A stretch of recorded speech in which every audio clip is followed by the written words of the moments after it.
Hello everyone, welcome to our event Book Reading with Alexander Dunford. We hope you all are having a great day and we hope to make it even better. And with that, let's get started with our event. I'll just add Alexander to this.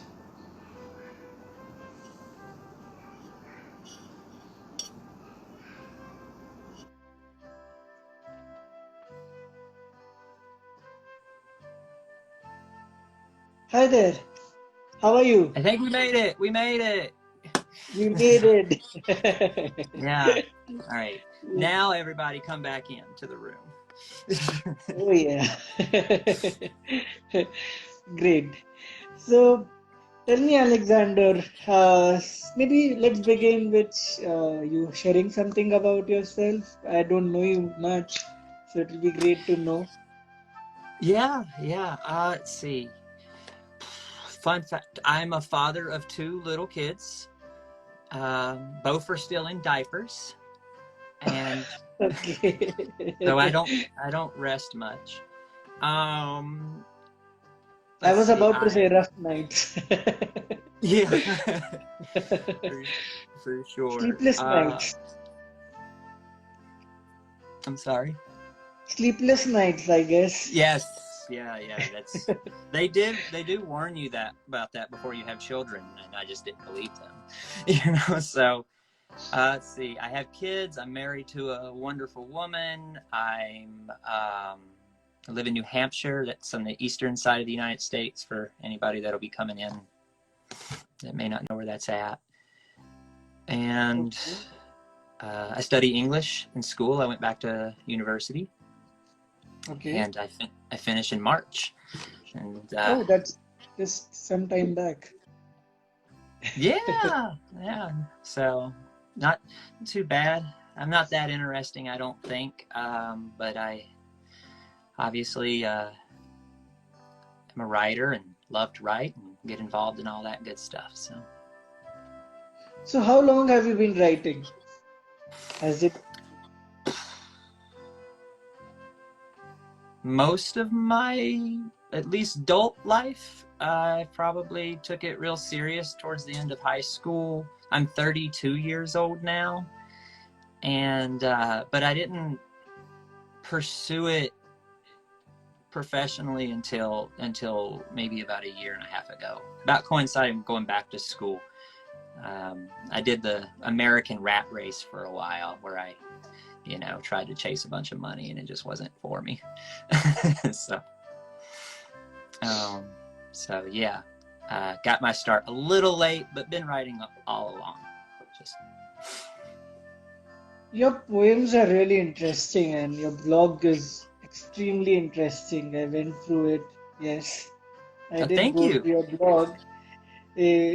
For those who do not know, Alexander here has a blog w.alexander.com. So I urge everybody to visit and have a look at that. It's an excellent blog. Contact the device you want to call. I'm so sorry about that. Just give me a minute, please.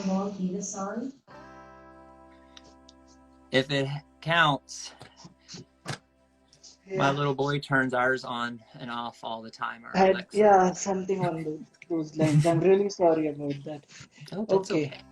So yeah, so you had something really interesting stuff in there, the blog that I went across. It says that he loves literature focused on existential, and his writing directly influenced by modernist authors. Franz Kafka, Ernest Hemingway, T.S. Eliot, Fyodor Dostoevsky. Yeah, Fyodor Dostoevsky. Russian's hard. Yeah. So maybe you can talk a little bit about that. What is it that you exactly mean when you say is focused on existential and writing directly influenced by those writers? So maybe. You know, I can't, I feel like in a way I identify with them. They all come from the same era. You know, this existentialism was a movement after like the West fought their World War I. And it was all the institutions that people had trusted in and everything just failed the people. And growing up as a millennial, you know, when I graduated high school, we had a huge financial recession in this country. We had, you know, we've got priests that's been abusing children that's making the news all the time and all that. And so our institutions also, about 100 years later on the dot, have lost the trust of all of us. So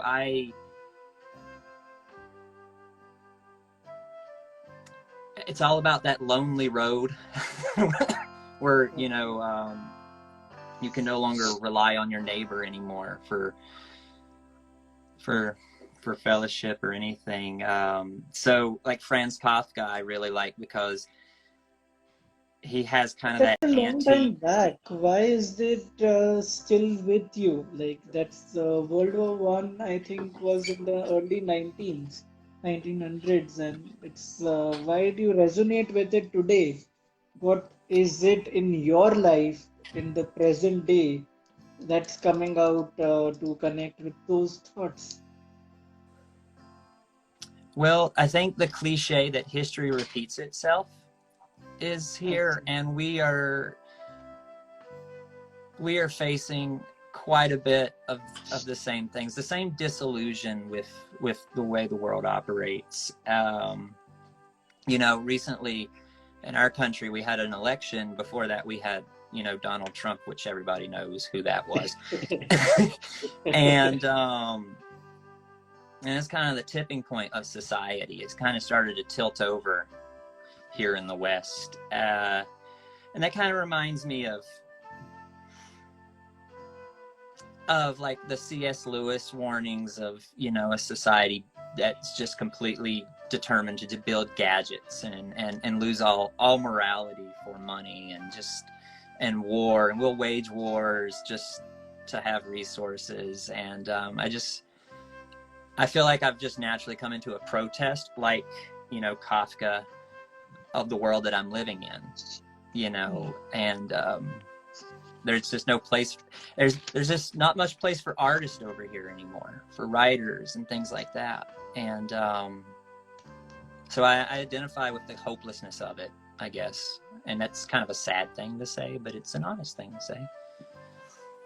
Artist's journey as it is a very difficult path, you know, because you do not have an organization of people behind you. You are an organization yourself. Yeah. Just as a loner, if you make your headway towards life, it is going to be way more difficult than an organization which has a group of people, which makes it easier for a single human being in that organization because the responsibilities and the hardships are broken down quite Yeah. a bit, you know. So Right. it's something which not everybody is able to understand, but yes, I can understand because I am myself a writer, and so I have been through what you're expressing here.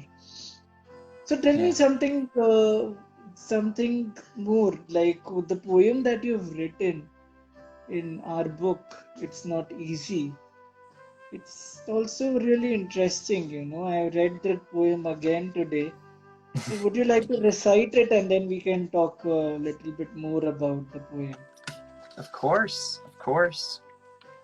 You have the And book, right? I even made Oh sure I yeah. had the book so that everybody can see.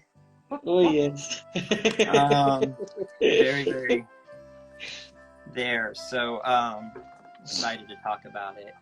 Alrighty. And Those who want that book can get a signed copy from Alexander anytime they want. yeah, order a Poet's Choice here, and you can order it there as well for sure. Oh no. Alrighty. It's called Escape Second Death for those of you who aren't familiar with it. Right. 6 feet under, 16 tall lilies, man considers eternity. Eternity's ears hear no more the lamentations from man's regrets. Regrets forgotten even by 16 green stems, but time, the grave gardener. The grave gardener mows not, plows not, and sows not. He litanies. He litanies as earth buries her one truth, man wastes with worms. Worms tunnel the clay and mud and brains and veins of man's forgotten pains. Pains the gardener annals away, to be read on heaven's judgment day. Judgment day, asterisk of eternity, hour saved to open graves. Graves untilled will break open, man soars above lilies, he's heaven's chosen. And that is the poem. So, there are a few catchwords in your poem, Abdul. Grave gardener, eternity, regrets. These catchwords basically are the words that get repeated quite a few times in your poem. Yeah. So, is there anything specific behind you repeating those words again and again, or are you in love with those words? I try not to be in love with any specific words, but no, I repeat it because I believe that's the tone of the dead. I think so many of us are going to finish our lives with baggage that we really didn't want to take to the grave with us. And so the regrets there is why that keeps popping up. I wanted to theme what someone's wrestling in the grave. The inspiration behind it all, as there's a song that helped inspire me to write this poem. And it's from an artist called Macklemore. I know everybody doesn't like that, but there's a line in it that says, you die twice, and everyone dies twice. The first time when you enter your grave, and the second time when no one remembers your name. And yeah, and so this whole poem is this existential dread, if you could imagine, as we just talked about with my inspirations.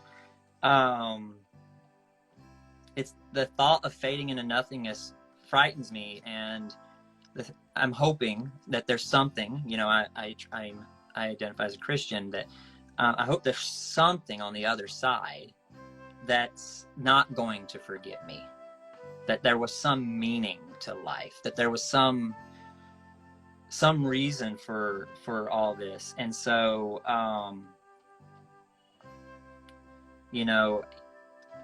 I had this idea when I was writing it of a person passing, yet time is going another 1,000 years. No one knows this person but the time gardener at the time.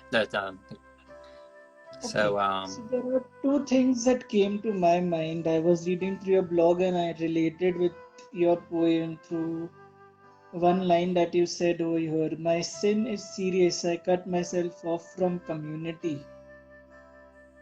That those are byproducts of anxiety and depression that you spoke of. One of your blog posts was on anxiety and depression, and the poem seemed to showcase you as if you're sinking in underwater, and that is sort of the symptoms of a depression or anxiety, which showcases in the poem.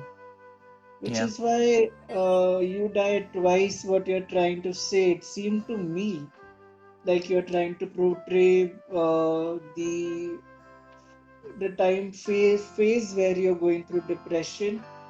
When you get out of that, you have died once, and then you die when you go to the grave. That is how I understood the poem. And also, incidentally, yesterday I was talking to somebody, and incidentally, yesterday was Dasera. It's a 10th day of a festival, Indian festival, where we believe the victory of good over evil. and they have a significance of the 10 evils being vanquished on the 10th day, that is on the Dashera. So, one of the evils, I was in conversation with that person where I came out with that the, uh, everybody has a role to play in the universe, as in everybody plays, everything operates in unison. So one should not hold on to their own griefs and their hardships as being something which is personal. It is contributing to the whole story of the universe, which, if one looks at in totality, it gives them the feeling of gratefulness for being so. So, answering your question about the you die twice, once when you go to the grave and once you when you get forgotten. It is just the name, your name that gets forgotten. It isn't the story or your role. Your role repeats itself.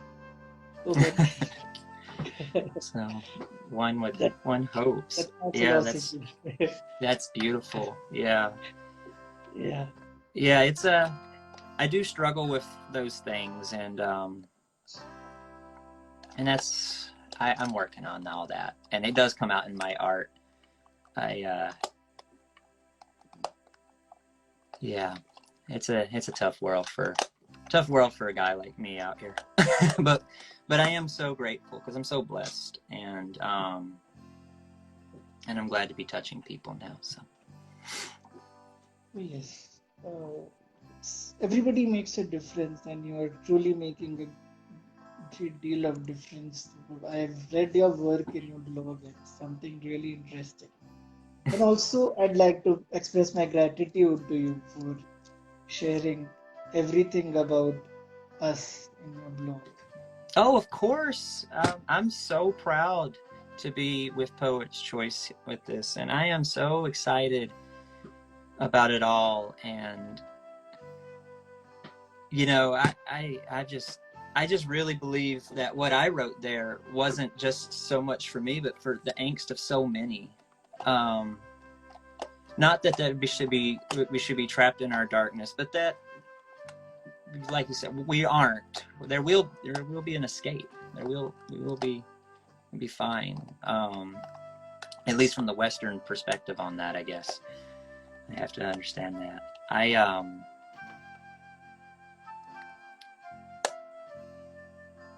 I find that my poetry is dark. But as you've read if you've read any of my story excerpts, I'll post up on my blog and things like that. I tend to be more unobjectable there.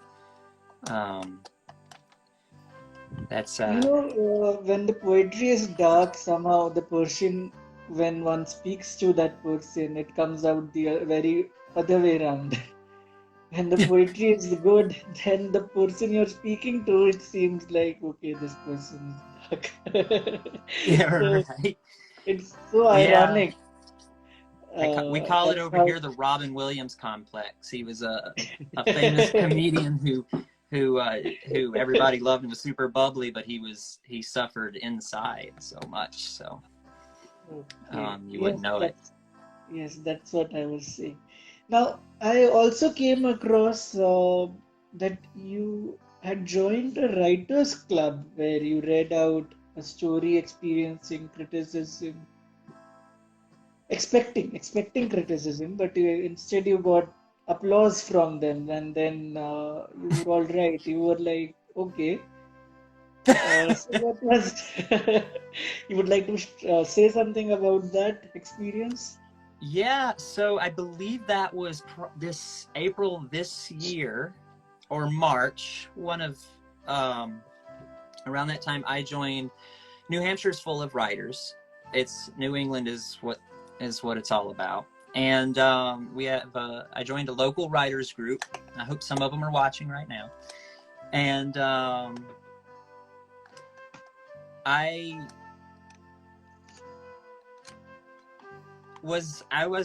I had never read before in front of people. And so I was really, really, really, really, really worried. And I was expecting criticism for what I had wrote, which was PG, very soft as far as that, but very deep concept. But because it was more religious, you can get a little bit, people can kind of get put off when you have something religious to share. We're in a very secular part of the country. And something about Episcop. I don't know how to pronounce that. Episcopalians. Yeah, Episcopal. You may know it as Anglican around the world. So we're Episcopal here in America, and around. We're very close to Anglican, and very intellectual spin on Christianity. Very much about reason and focusing on community and building bridges, not walls. And but still, you know, when I went into that writers group, I wasn't sure if any of them really knew that or not. And I was just met with, it was a life-changing moment, because I felt valid. I felt my art was valid, and of course they were more interested in the syntax than they were anything. So, you know, so it was good, and I've been a part of that ever since. And I try to go as much as I possibly can. And for all the writers out there, a writers group is the best way to go. Don't do it alone. Of course, absolutely. Because what it does is it bursts the bubble of your beliefs, which may not be true. You know, some people carry those sort of beliefs in their heart all their lives, and then they're like a fish in the pond. They don't want to get out of that beliefs, and then if they see something which is out of that pond, then they rebel it that this is not how life is. Right. So that is, bursting that belief is a really big achievement. It seems like a small little thing, but then doing it is something of a big achievement, really. If you went out there, and when you performed, that's how everybody experiences. Even I, at a particular point, had experienced that. I had started hosting like open mics for poetry 7 years back. The first time when I did it, I had so much of heaviness in my heart about, oh my God, how people will respond to it. What should I expect out of the whole event? How many people will turn up to listen to me? I used to have so many set of preset beliefs that, okay, if people do not say good, it's good what you're doing, then it's really not good. But then over a period of time, I learned that it really does not matter what people think. People think by either ways, both ways. So really one learns to just get to hoots about what the people say, and you must believe in what you are saying and go ahead and say it. That's all that matters at the end of the day. And I see that you're already on that route when we are just conversing with each other. That's already happening. I'm definitely improving there, and it's so important to get there. I was one of those people who held on to a certain way a man was supposed to be, the way, you know, we were raised, till my son was born. I was 29. And I remember this, and this is really what launched writing. It couldn't wait any longer. I couldn't work till retirement to do it. I couldn't do it. I had to do it all now. I remember looking at this little tiny nugget, like, you know, just this little thing that is just pooping in my hand. And and I just could not wear that mask any longer. I could not do that to my son. I could not. I wanted him to see Daddy live his dream. And of course that created a whole cycle of change and deconstruction of things, and I've become more myself than ever. but yeah, I do project. I have done that. I have been like, and I've learned that most of the things I think people might criticize about my work, they're really not even thinking about it. So, you know, like, so they're not even thinking about me. So a lot of the stuff that's in my head is just in my head. And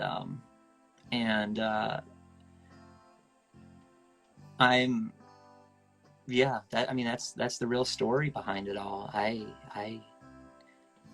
had to finally do it. I had to be me. I just didn't want to raise a son looking up to his father and seeing a father full of regrets. I just didn't want that.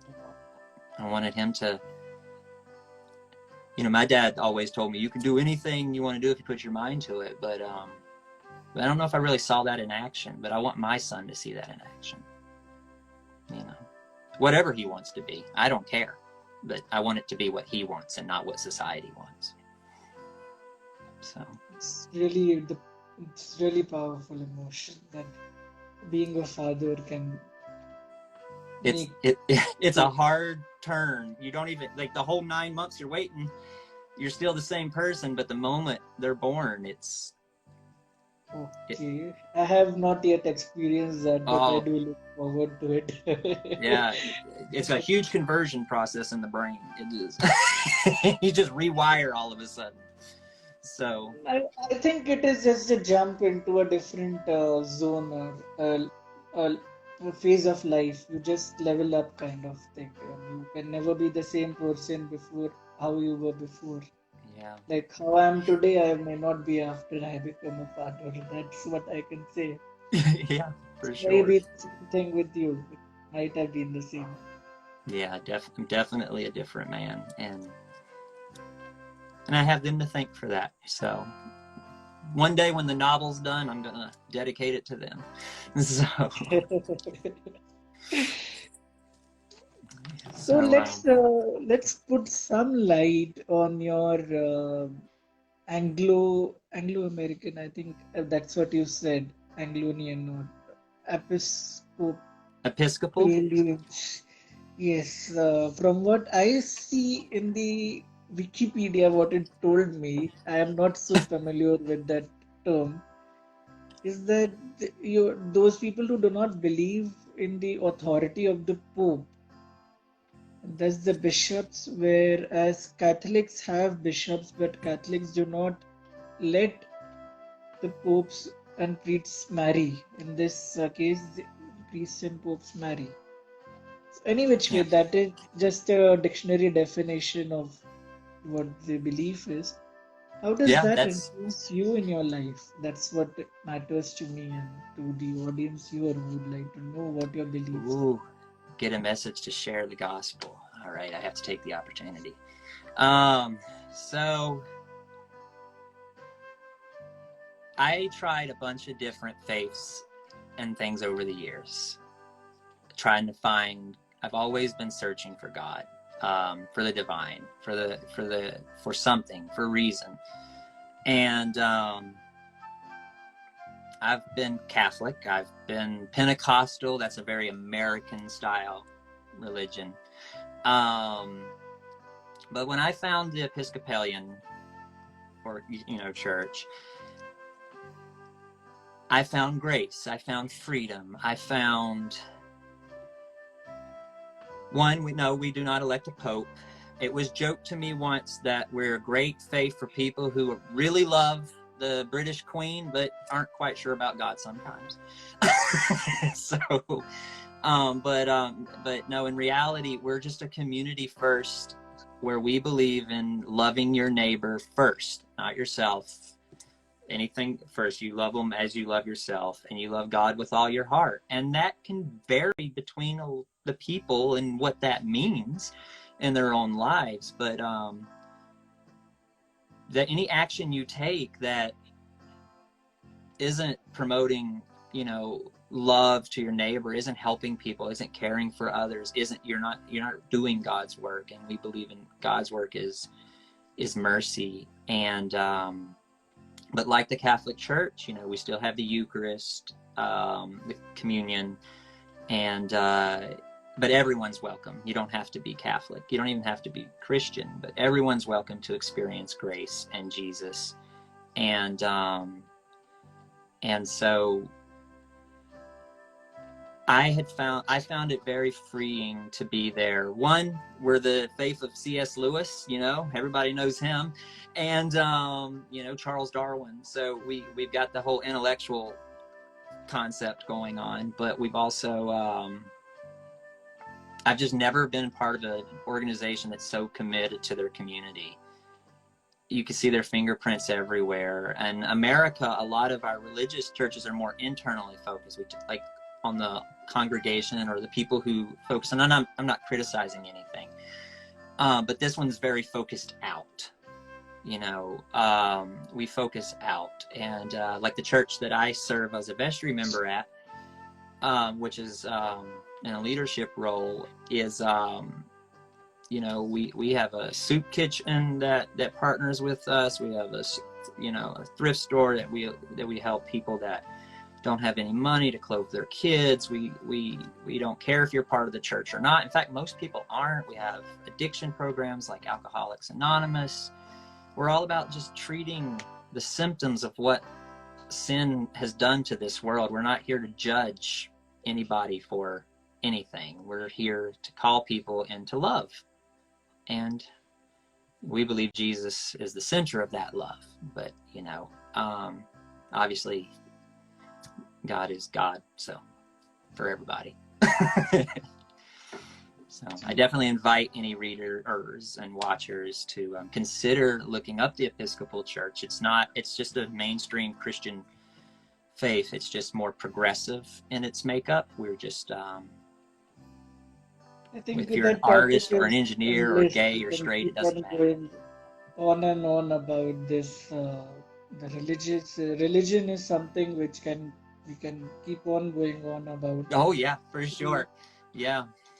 I can also add some points here, but I'd rather not. I believe it's something very sensitive. It can be. It can be. It's just. Yes. But I believe all roads lead to. I do believe all roads get there, and it doesn't. I do. I believe that. So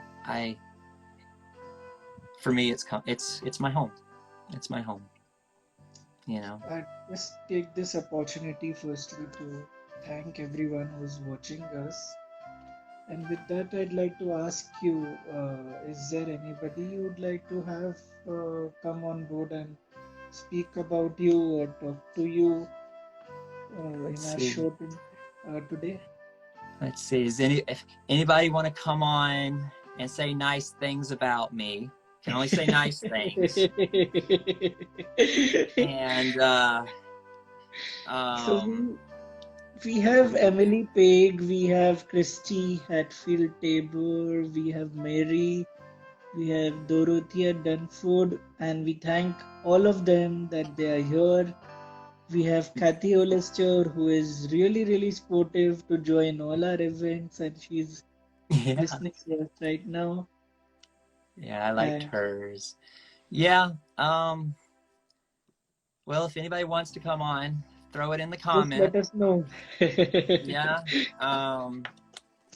Any questions also are welcome. If you'd like to ask Alexander anything in particular, this is the opportunity. Yeah. Okay. Let's talk art, people. Let's talk writing. And talking about art, you are also very good painter. You know, I have seen your paintings in your blog, or paintings of William Shakespeare. Pharaoh is something which I found something really interesting. Fun fact: I learned how to draw starting last November. Oh, okay. I could not draw a straight line. I picked up a book, a 30-day guide on how to draw, and then it's blossomed into this in a year's time. And I found a lot of comfort. I didn't know I had that in me, to be honest with you. So it really feels like magic sometimes when I touch the canvas. It really does. So that same high you get when you're writing. That's the magic behind art. That Yeah. it's not something you need to be practiced with. It just comes out of you Yeah, when if it you is give it a time. chance, there's some energy in us all that just has a message. And if we can let go, it will come out. And it always, and it seems like it's always for somebody else too. Like it touches them. So I'm glad you looked at the art. You know, I'm getting better. It's not perfect. I'm a perfectionist, but it's been very healing. And I should probably put more of my stuff up on the blog, but Okay, so we sometimes have your, sorry to interrupt you, we have one person who'd like to come online. We have, yeah. I'll just add her on. I, that's Mary. Mary wants to come on board and I'll just add her. Okay.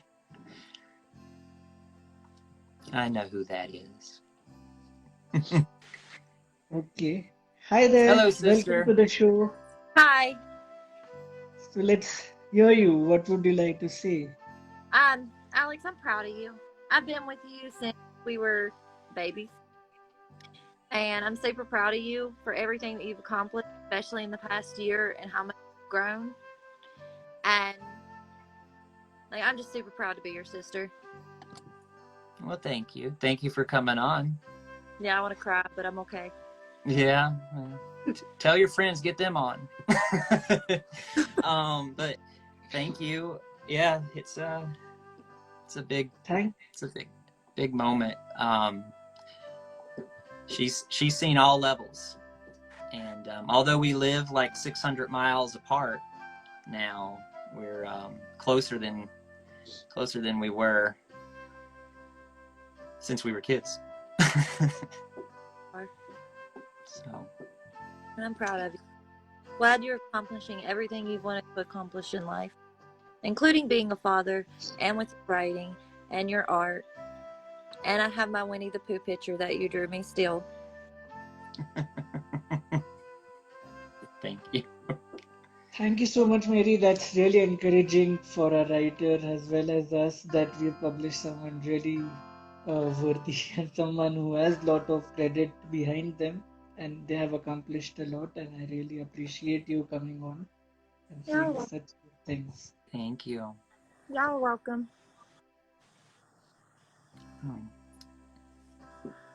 How do you end? You need to just get off. You'll just be able to leave by pressing Leave. yes. Getting there. Thank you so much. That was good. Yeah. Oh, another fun fact I can give you that's relating because of where you're at. My wife is I brag about her every chance I can get. But she stayed in Mysore for a very long time. She went to an Ashtanga yoga, some famous Ashtanga yoga instructor there, and she's just got a deep love for Indian culture, understands it well. And when we lived in Michigan, which is in the middle of America, there's a lot of immigrants from India, and she, it was awesome, the community around there. Plus, I like the treats that they brought around festivals. It was nice. But it's such a she's always just talking about how wonderful it is, and so we want to. Kids get a little older, we want to go to India and show them the world, and such a beautiful place. So, though I personally haven't been, and I want to go. So, yeah. You're more than welcome. You can be a guest whenever you visit India. Mumbai. Will do. I have to see it. I have to go see the land that Gandhi walked. I have to see it and all the rich history. So, I have to see it one of these days. So a little bit of technical information that I'd like to give our audience tonight is that the book that we published Alexander in, that is It's Not Easy, is has contributions from 10 countries and 4 continents of this world. That's something which is rare. And the Yeah. countries are Canada, USA, Germany, United Kingdom, Denmark, New Zealand, Republic of Korea, Australia, Malta, and Ireland. These are the countries we have covered in this particular book, and it's a pretty nice book as such. I like the cover. I don't know about But you other. should like it. I do like being part of a global framework here of poetry. And one of the favorite poems in the book, I don't know if I'm supposed to say this or not, but I'm gonna do it anyways. Is from Denmark. It's the Almost All My Ideas Come to Me in the Street.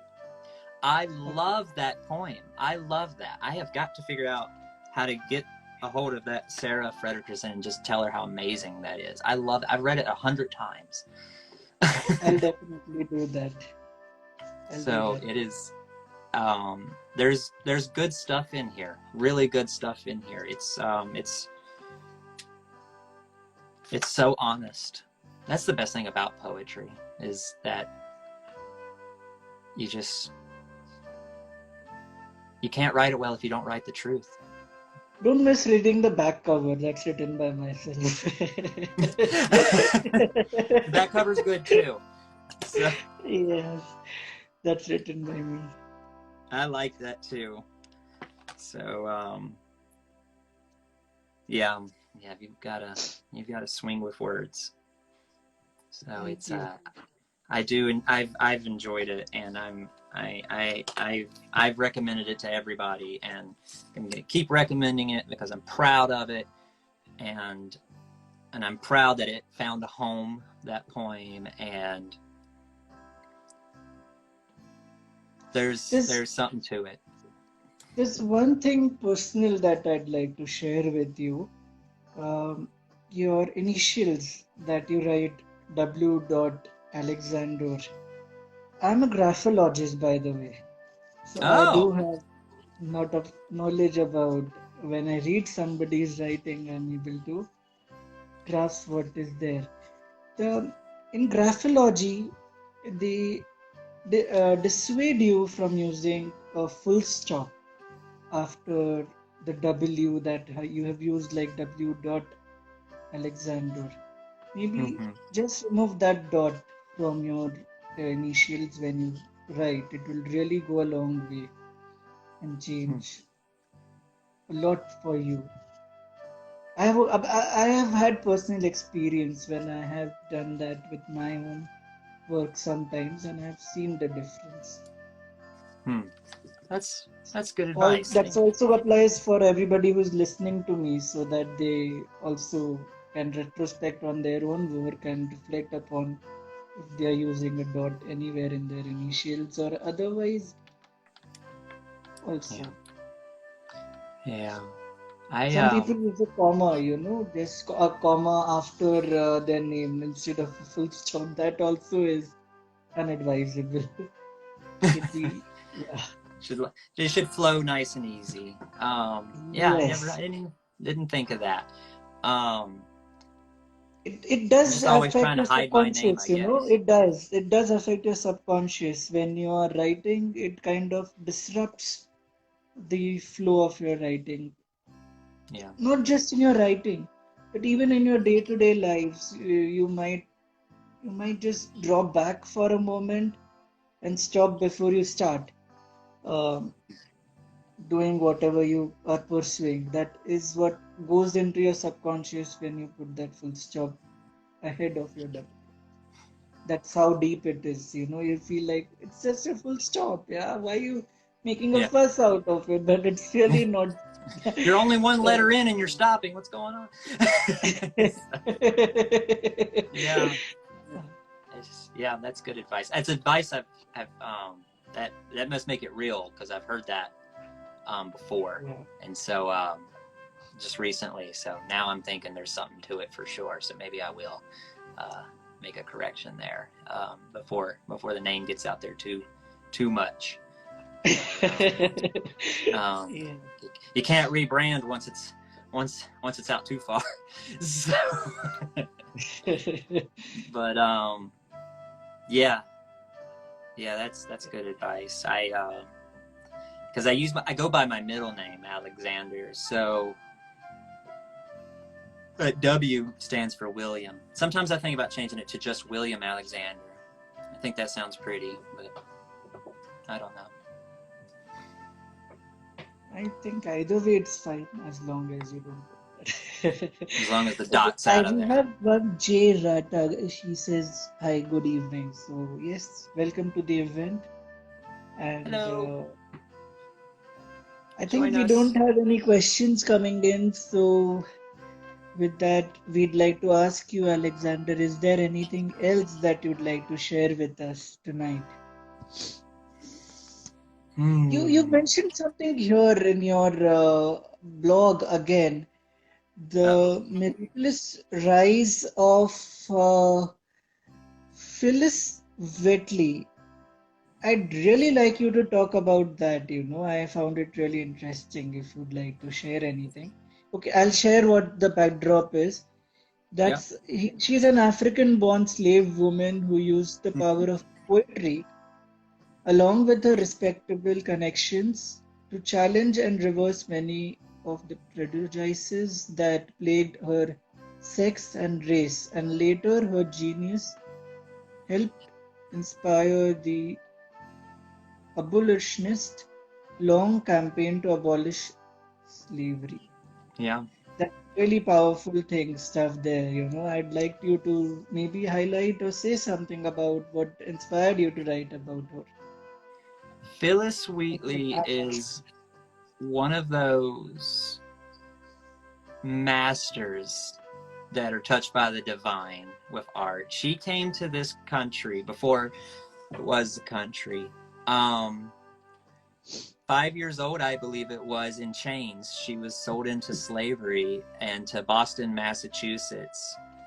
And the family that purchased her did a very unusual thing. They taught her to read and write. And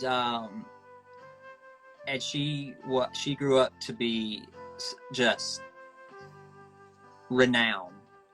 I mean, she had Thomas Jefferson and George Washington, our founding fathers of our country, in her correspondence. Wow. And she went to England on a book tour, and she was, I mean, for her to be a woman in that time, a black woman in that time, a black slave woman in that time, the cards were stacked against her, and I mean, half the people couldn't read at that time. And she was a very religious woman. She adopted the faith here, but she believed in true liberation. She believed in the what the American ideal was before America believed in it. She believed in freedom for all and equality for all and opportunity for all. And she was not afraid to write George Washington about that stuff. And our first president. And she defied it all. And the sad thing is, she died penniless because she still never got the respect that she deserved, But she raised the voice and she really brought out the change through her writing. I believe that's the force that she left behind her, and that's what is your drive behind being influenced from her. Because again, coming back to she after the reaching to the grave, and second once you were forgotten, so she was still remembered. That's where the link comes into play, I guess. Yeah, it is. And I'm very impressed with the underdog stories of history, and I'm very impressed by her because we think we got some challenges. She had challenges, and she got through them. Everybody has challenges. Nobody Yeah. comes to this universe without having to face any challenges. I'm Yeah, sure that's even today, when you have two children, you are facing challenges in day-to-day life. for sure, for sure. Yeah, So, she's a big inspiration, and probably T.S. Eliot is a bigger inspiration for me, but